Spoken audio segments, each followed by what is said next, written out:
Hello students, welcome back to our channel. आज का हमारा टॉपिक है वर्क एनर्जी पावर से हम डिस्कस कर रहे हैं हुक्स लॉ, राइट। अब देखिए फटाफट से समझते हैं हुक्स लॉ क्या है। तो सभी का अटेंशन बोर्ड पर हो जिससे आप लोग कॉन्सेप्ट को एकदम क्रिस्टल क्लियर मैनर में पढ़ पाए। तो बच्चों यहाँ पर आप देख सकते हैं हमारे पास एक स्प्रिंग है और ये स्प्रिंग अभी अपने नेचुरल लेंथ पर है। आप नेचुरल लेंथ का मतलब जानते ही होंगे। अभी स्प्रिंग को इलोंगेट या फिर हमने कंप्रेस नहीं किया है, और जब स्प्रिंग को इलोंगेट कंप्रेस नहीं करते तो इसके अंदर बच्चों रिटार्डिंग और I can say spring force zero होता है। अभी स्प्रिंग फोर्स क्या होता है अभी आपको समझाते हैं। जैसे ही आप इस स्प्रिंग को इलोंगेट करेंगे, मान लेते हैं हमने स्प्रिंग को x लेंथ इलोंगेट कर दिया बाय अप्लाइंग एक्सटर्नल फोर्स। अब जैसे ही आप इस पर एक्सटर्नल फोर्स लगाकर इसको x लेंथ खींचते हैं तो बच्चों स्प्रिंग के अंदर एक रीस्टोरिंग फोर्स प्रोड्यूस हो जाती है। इसी रीस्टोरिंग फोर्स को हम क्या कहते हैं, स्प्रिंग फोर्स। और इसका डायरेक्शन हमेशा उधर होगा जिधर नेचुरल लेंथ है। नेचुरल लेंथ देखिए पीछे की तरफ रह गई। आपका स्प्रिंग अगर आगे आया तो ये अपना शेप लेने के लिए, जैसे आप छोड़ेंगे अपना शेप लेने के लिए वापस अपनी शेप में जाएगी। और जब ये शेप में जाएगी बेटा तो स्प्रिंग फोर्स इधर ही लगना चाहिए ना। तो यही डायरेक्शन है आपके स्प्रिंग फोर्स की, that is always towards natural length. तो इसे हम यहाँ पे नोट डाउन कर देते हैं। एफ का डायरेक्शन हमेशा टुवर्ड्स नेचुरल लेंथ, जो उसका ओरिजिनल लेंथ है स्प्रिंग का वो नेचुरल लेंथ। अब अगला पॉइंट सुनिएगा क्लास।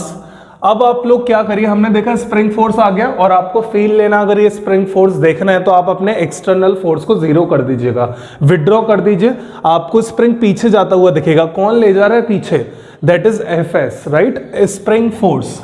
अब आगे बढ़ते हैं। अगर आपने मान लीजिए अपनी स्प्रिंग को कंप्रेस कर दिया ऐसे, और स्प्रिंग कंप्रेस किया गया by using again external force, और ये स्प्रिंग मान लेते हैं x और मान लेते हैं ये स्प्रिंग x डिस्टेंस पीछे आ गया, राइट, x डिस्टेंस कंप्रेस हो गया। अब इसके अंदर भी बच्चों स्प्रिंग फोर्स होगा, क्योंकि आप सबको पता है जब एक स्प्रिंग को दबाया जाता है और अपने एक्सटर्नल फोर्स हटाइए तो वो स्प्रिंग वापस से खुलेगा, ठीक है। तो जब ये वापस से खुलेगा तो स्प्रिंग फोर्स इस बार होगा बच्चों इस डायरेक्शन में, और इस डायरेक्शन में मतलब डायरेक्शन हमेशा towards natural length. Natural length बेटा यहां तक है, तो ये स्प्रिंग फोर्स अपनी नेचुरल लेंथ रिगेन करने के लिए यहां तक तो आएगी और फोर्स को इस डायरेक्शन में लगाएगी। अब बच्चों हुक्स एक साइंटिस्ट है, इन्होंने इसी कॉन्सेप्ट पर अपना एक लॉ बनाया। ये लॉ में बोलते हैं कि स्प्रिंग फोर्स किसी भी स्प्रिंग में अगर पैदा हो रहा है वो कब आता है, जब इलोंगेशन या कंप्रेशन हो।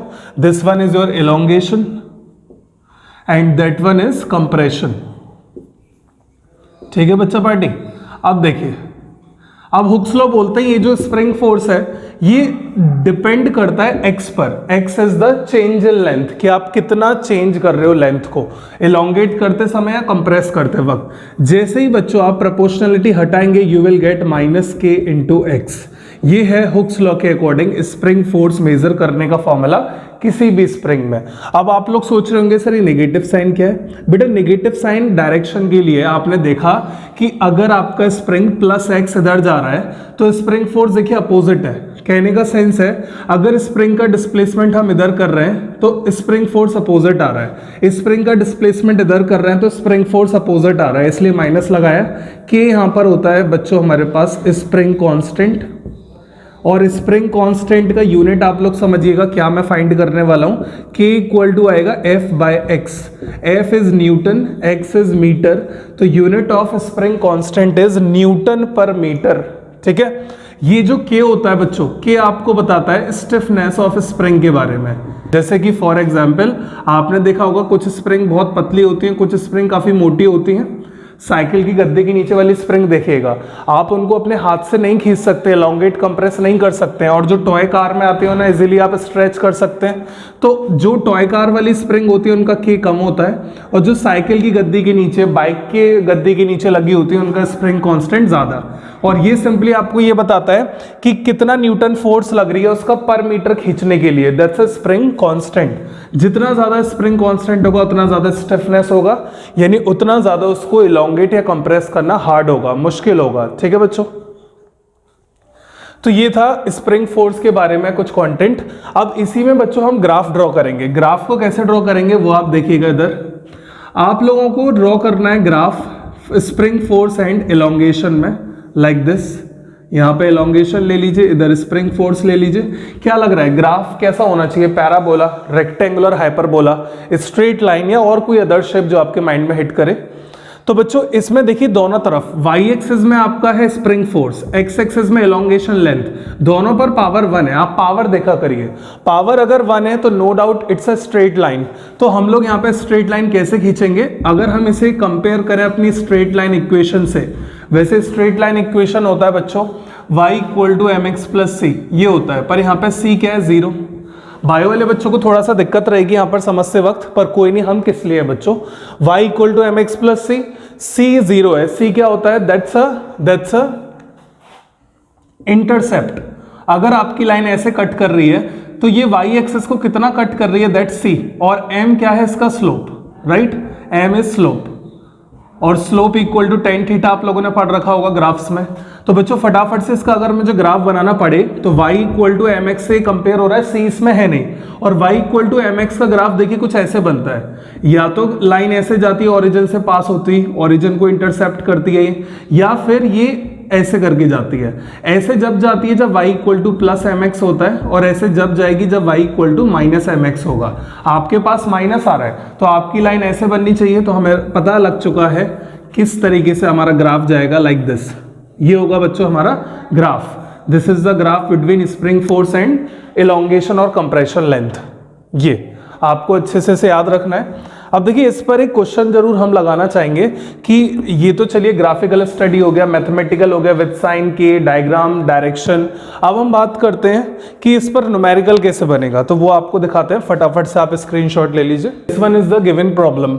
आपको ग्राफ दिया हुआ है, दो हमारे पास स्प्रिंग्स हैं, ये है स्प्रिंग 1 का ग्राफ, ये है स्प्रिंग 2 का ग्राफ।